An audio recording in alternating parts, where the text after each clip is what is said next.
While I was at work, my sister sold my golden retriever to a wealthy family. Now he's finally in a home where he's truly appreciated, she said, sipping her wine. I smiled. She had no idea what was coming. Now Max is finally in a home where he's truly appreciated. Rachel said it so casually, swirling the wine in her glass like it was just another mindless remark. At first, I didn't react. I thought I had misheard her. My fork hovered in the air, my pulse quickened. The sound of clinking cutlery and murmured conversations blurred into white noise. What? My voice came out softer than I intended, but inside, everything was screaming. Rachel smirked, tilting her head like she was enjoying this moment. Oh, don't look so shocked, Jess. You know how much of a hassle he was. I found someone who actually values him. I couldn't breathe. Max, my dog, my best friend, had been missing since yesterday. I had searched the entire neighborhood, called every shelter, plastered missing posters, hoping, praying that he had somehow slipped out and gotten lost. The thought that someone had taken him had never crossed my mind. And now, Rachel was sitting across from me, sipping her wine like a villain in a bad movie, telling me she had given him away. I swallowed, gripping my fork so tightly my fingers ached. What did you do? I asked, my voice steady, but I could already feel my control slipping. Rachel leaned back in her chair, exhaling like I was overreacting. Relax. He's with a wonderful family now. They adore him. Unlike you, they don't keep an aggressive dog in a tiny apartment. He wasn't aggressive. My voice cracked as I shot to my feet. Rachel rolled her eyes. Oh, come on. He hated me. He growled every time I walked in. Honestly, Jess, it was creepy. I felt like I was falling. Like the ground beneath me had disappeared and I was free falling into something dark and suffocating. I turned to my parents, desperate for support, for outrage, for anything. Mom cleared her throat and focused on slicing her steak. Dad stared at his plate, chewing slower than normal, deliberately avoiding eye contact. They knew. They had known, and they did nothing. The betrayal hit me like a punch to the gut. Where is he? I demanded. Rachel gave me a look of mock sympathy. Jess, don't be dramatic. Where is he? My voice was shaking now, my hands clenched into fists. Rachel let out an exaggerated sigh, as if I were exhausting her. Fine, if you must know, he's with the Greenwoods. Lovely family, big yard, adorable kids. He's happy. I could hear my heartbeat in my ears. She sold him. Max wasn't just some stray she handed off to a shelter, she sold him to some rich family like a piece of furniture. My phone was already in my hand before I even realized what I was doing. My fingers trembled as I opened the GPS tracking app linked to Max's collar. The screen loaded. A single blinking appeared on the map. He was close. Too close. My stomach dropped as I stared at the location. I lifted my eyes, my breath coming fast and shallow. The signal was coming from this house. I looked at Rachel. Her smirk faltered just slightly. You're lying. My voice was barely above a whisper. She arched an eyebrow, but I saw it, the flicker of something behind her eyes. Annoyance. Maybe even panic. Oh, honey, she said, voice dripping with condescension. What are you gonna do? Call the cops? I didn't answer. I turned and walked out. Because I wasn't just going to find Max. I was going to get him back. I gripped the steering wheel so hard my knuckles turned white. The blinking on my phone screen pulsed steadily, confirming what I already knew. Max had been here. In this house. I should have turned back, stormed inside, demanded answers. But something stopped me. A deeper instinct, a whisper in the back of my mind. This isn't just about Rachel. Max wasn't the kind of dog to wander off. He was trained, he never strayed too far from me, and he wouldn't have vanished unless someone made him. I exhaled sharply, my breath shaky as I stared at my parents' house in the rearview mirror. No. I needed to think. I needed to be smart. Rachel had always hated Max. I could still hear her voice from years ago, dripping with irritation. That thing growls at me every time I walk into a room, Jess. It's like he knows I don't like him. That was the thing about Rachel, she needed control. Over everything. Over everyone. And Max? He saw right through her. She tried to bribe him with treats once. He wouldn't take them. She tried to pet him. He pulled away. And the final straw? One night, 2 years ago, when Rachel got too close to me, speaking in that fake sweet voice she used whenever she was about to manipulate someone. Max stepped between us and let out a low, warning growl. Rachel never forgave him for that. Animals sense things about people, Mark, Max's trainer, had once told me. Dogs don't just react. They understand. Rachel had spent years complaining about him, calling him aggressive, dangerous, unpredictable. But Max was none of those things. He was protective, sure, but only when there was a reason. So why now? Why steal him? Why sell him? I already knew the answer before I even let myself think it. Money. I pulled into my driveway and parked, my hands still shaking. Rachel wasn't smart enough to pull off something like this on her own. No, she had help. And I had a good idea where it came from. I grabbed my laptop, my heart pounding as I typed the name into the search bar. Hope Shelter. A few months ago, Rachel started volunteering at an animal shelter. I never paid much attention to it at the time. She was always hopping from one good deed to the next, making sure everyone saw what a charitable, generous person she was. But now, something about it didn't sit right. The website was polished, professional. Pictures of smiling families adopting happy, healthy dogs. A mission statement about rescuing and rehoming abandoned animals. But the deeper I dug, the worse it got. The first red flag? The adoption fees. They were insanely high, way above standard. Some dogs were listed for thousands of dollars, their descriptions vague, their pictures unsettling, like they had been taken in a rush. Then I found the complaints. Hidden between 5-star reviews were 1-star horror stories. I adopted a golden retriever from Hope Shelter last year. 2 weeks later, I found out he wasn't the same dog I had originally met. He looked similar, but his temperament was completely different. We were promised a purebred Labrador but received a mix instead. The shelter refused to refund us and stopped responding to calls. My dog disappeared, and I later found a nearly identical one listed for adoption on their site. When I confronted them, they denied everything. My stomach twisted. This wasn't just Rachel being vindictive. This was a scam. They weren't just selling animals. They were stealing dogs, replacing them with lookalikes, and selling the purebreds to the highest bidder. And Rachel? She was in on it. I took a shaky breath and dialed the only person who could help me legally, Emily. She picked up on the third ring. Jess? What's wrong? I didn't bother with small talk. I think my sister stole Max and sold him through a fraudulent shelter. There was silence on the other end. Then, okay, tell me everything. I did. I told her about Rachel's hatred for Max, the missing dog, the GPS tracker, and Hope Shelter's shady adoption history. I expected her to tell me I was overreacting, that it was just a misunderstanding. Instead, she exhaled sharply. I've heard of them. My blood ran cold. What? They've been on my radar for a while, Jess. Nothing solid, but people have suspected them of running an illegal operation, stealing high-value dogs and swapping them out with shelter mutts. But no one's been able to prove it. Then let's prove it, I said, gripping the phone. She hesitated. Jess, if this is bigger than Rachel, we need more than just suspicions. We need evidence. I clenched my jaw. Then let's get some. After hanging up, I knew one thing: I couldn't do this alone. I needed someone who knew dogs. Someone who knew Max. So I called Mark, his trainer. Jess, he answered groggily. It was late. I didn't care. Mark, I need your help. Someone stole Max. Silence. Then, a sharp intake of breath. What do you need me to do? I told him everything, and by the time I was done, his voice was dead serious. Meet me tomorrow morning. We'll figure this out. I hung up and stared at my screen. Max was out there. Rachel was involved in something bigger, darker than just sibling rivalry. And I was going to bring it all crashing down. No matter what it took. The Greenwood estate was bigger than I expected. A tall, black iron gate blocked the entrance, lined with neatly trimmed hedges.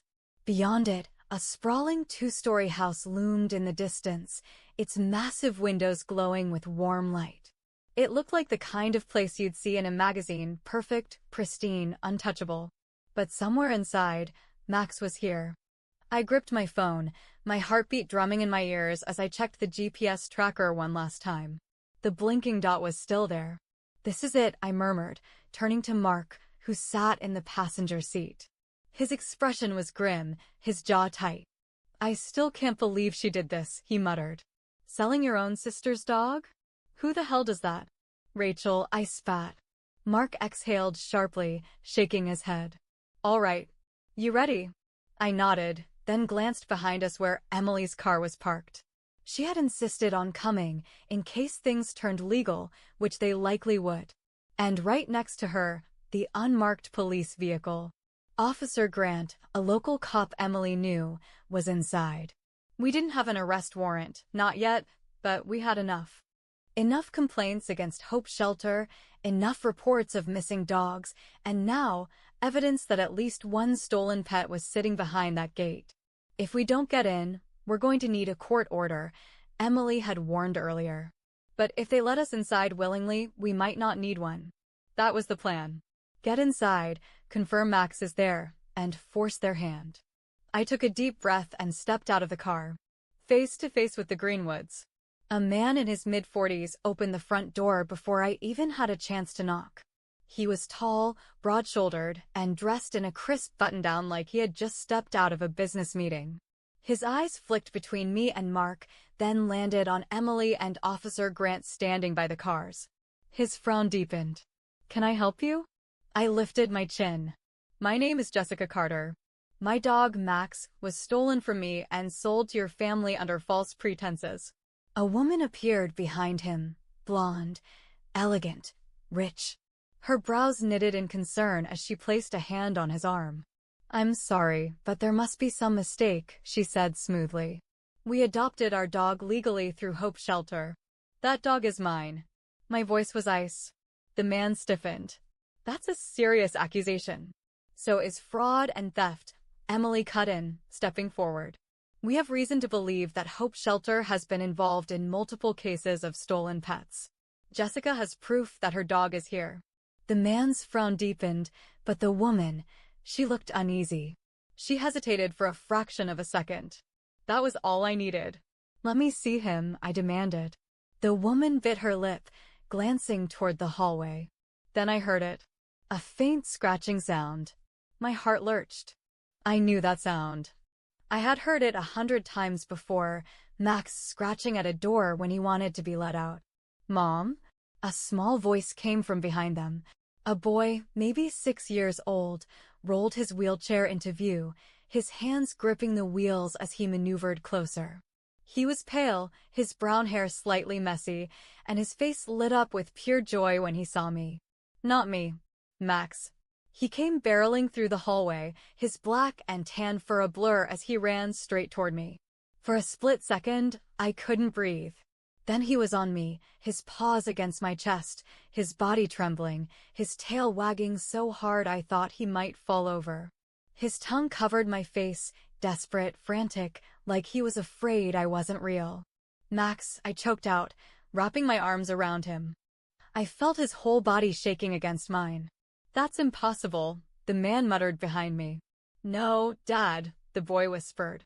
"She's telling the truth." Max knew her. The silence was suffocating. I kept my arms around Max, feeling his heartbeat against mine. Then I heard it. A soft sniffle. I turned my head and saw the boy, his face crumpled, his hands gripping the wheels of his chair so tight his knuckles turned white. "You're taking him away?" he asked, his voice barely above a whisper. My stomach twisted into knots. I had fought so hard to find Max. Had spent nights searching, crying, raging at the injustice of it all. But now, standing here, I realized something else. Max had saved me 1,000 times over. And now he had saved someone else. I glanced at Emily, then at Officer Grant. They were both waiting for my decision. I swallowed hard and looked at the boy. "What's your name?" I asked gently. "Jake," he whispered. "Jake. Max is my best friend." My throat tightened, but I force myself to keep talking. But I can see he's yours too. Jake nodded, his lower lip trembling. I took a slow breath. I won't take him from you, I said finally. But I will make this right. Jake blinked up at me. How? I looked at his parents. You were scammed, I told them. You paid for a stolen dog. But I don't blame you for that. You didn't know. I exhaled. I can help you find another companion for Jake, one who needs a home. I felt Max shift in my arms. Then, slowly, he stepped back. For the first time, he turned, his big brown eyes moving from me to Jake. And then, just as quickly, he went to him. He placed his head gently on the boy's lap, his tail wagging, his body lowering into a calm, steady sit. Jake wiped his eyes and smiled. My vision blurred. I nodded once, swallowing the lump in my throat. We're gonna fix this, I said, my voice thick. I promise. Max was safe. But this wasn't over. As I watched him nuzzle against Jake, I felt a strange mix of emotions, relief, sadness, anger. Max was mine, but he had also become something more. He had saved this boy in ways I couldn't ignore. But Rachel? She wasn't getting away with this. I turned to Emily. We're shutting Hope Shelter down. Her expression was unreadable for a moment, but then she nodded. Then let's do it. The next few days were a whirlwind of calls, legal research, and uncovering everything we could about Hope Shelter. Emily had her contacts in law enforcement dig into the organization's financials, and what she found was worse than we thought. Dozens of high-value dogs listed as rescued, but their previous owners had reported them missing. Massive adoption fees charged for rehomed purebreds, while their lookalikes were dumped into overpopulated shelters. Fake veterinary records to cover up the swaps. And at the center of it all? Rachel. She had been directly involved in several of these fraudulent adoptions. Her name was all over financial records, email correspondence, and even social media posts from happy new owners thanking her for finding them the perfect dog. I felt sick. Mark had also been working behind the scenes, talking to other trainers and pet owners who had lost dogs under suspicious circumstances. The stories all lined up. Hope Shelter was running a full-scale operation, profiting off stolen dogs and getting away with it. Not anymore. Rachel didn't know what was coming. When I showed up at her apartment, she answered the door in her usual effortless way, casually smug, like she was above everyone else. Jess, she sighed, crossing her arms. Look, I know you're upset about the whole dog thing, but... I held up my phone and pressed play. A recorded phone call between a victim and Hope Shelter's receptionist, where they admitted to swapping dogs. Rachel paled. What is that? Proof, I said coldly. She tried to laugh. Oh, come on, Jess. You're not actually serious. I pulled out a thick folder of legal documents. Emily is filing a class action lawsuit against Hope Shelter. Turns out you've been scamming people for years. Rachel's smirk twitched. You wouldn't, she whispered. I already did. Her face contorted into something ugly. You think you're some kind of hero? You don't understand how the world works, Jess. These people, you think they actually cared about their dogs? Half of them probably neglected them. We gave them better homes. I took a slow breath, holding back my rage. You stole from families. You lied. And now? You're going to face the consequences. For the first time, I saw something I had never seen in Rachel before. Fear. By the end of the week, Hope Shelter was under investigation. Authorities raided the facility. Many of the dogs inside were unchipped lookalikes, swaps for stolen pets that had been sold to wealthy buyers. Several victims came forward, including families who had unknowingly adopted stolen dogs.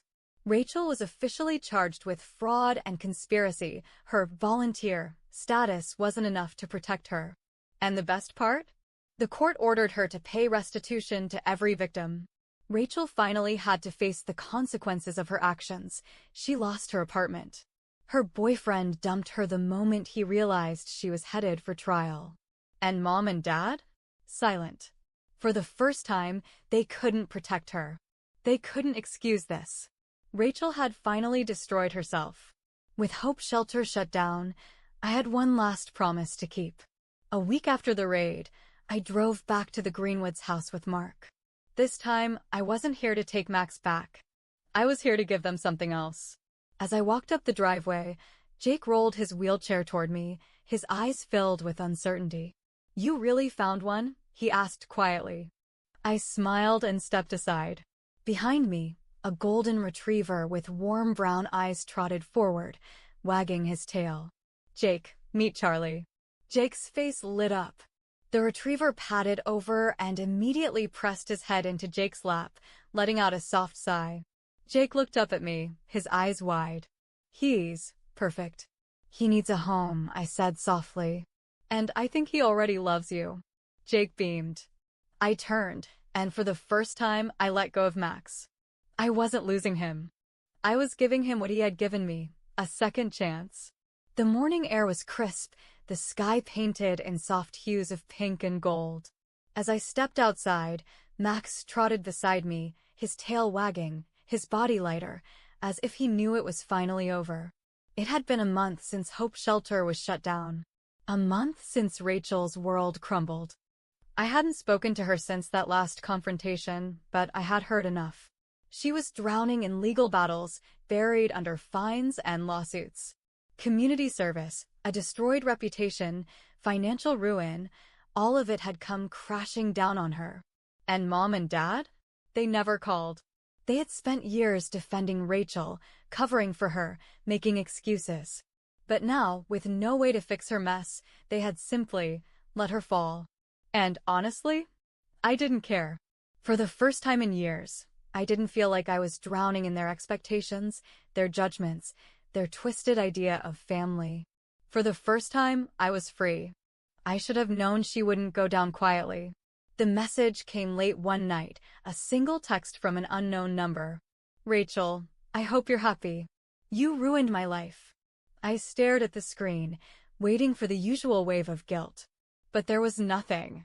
No anger, no sadness, no regret, just emptiness. I didn't reply. I just blocked the number and moved on. Update: Charlie had settled in with Jake perfectly. I still visited sometimes, just to check in, to see the way Jake's face lit up every time Charlie ran to him, tail wagging, body vibrating with excitement. It was the kind of bond you couldn't fake. Max had been meant for me. Charlie had been meant for Jake. And now we had both found our peace. As I walked down the path with Max beside me, I let out a slow breath, feeling the weight of the past finally lift. I wasn't just the girl who had lost everything anymore. I was the girl who had fought back. And won. Final update: I knew posting about this would bring strong opinions, but I wasn't prepared for this. The comments flooded in overnight, thousands of them. Some people supported me, but plenty didn't. I scrolled through, my heart pounding. "So you ruined your sister's life over a dog? Seriously? At the end of the day, she's your family. I can't believe you'd turn against her like that. Hope your dog keeps you warm when you're old and alone." There were so many ways to handle this that didn't involve making things worse. You could have talked it out. But instead, you chose to go to extremes. That's on you. "So you love a dog more than your own sister?" That one stung. I clenched my jaw, staring at the screen, my fingers hovering over the keyboard. Then I started typing. My response. Do I love a dog more than my sister? Yes, because Max is my family. He was there when I cried myself to sleep as a kid, when I felt completely alone, when I thought no one in the world understood me. He was always there, always loyal, always loving. When I had no one, I had him. My sister? She was never truly there for me. Not when she lied to our parents to make me look bad. Not when she made sure I was always the one blamed for everything. Not when she took something she knew meant everything to me and sold him like he was nothing. She spent years making my life miserable. And now? She was held accountable for what she had done. I took a breath, my fingers shaking, but I kept going.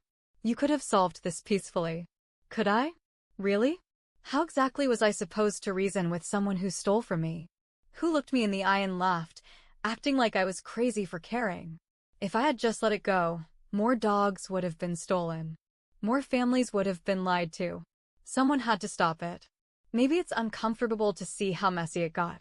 But if I had stayed quiet, that shelter would still be running its dishonest operation. So no, I don't regret standing up for what was right. You completely ruined her life. That's not justice, that's revenge. You say I ruined her life? She made her own choices. I just finally stopped letting her get away with them. I stared at the screen, my chest heaving, my pulse pounding in my ears. Then I hit post.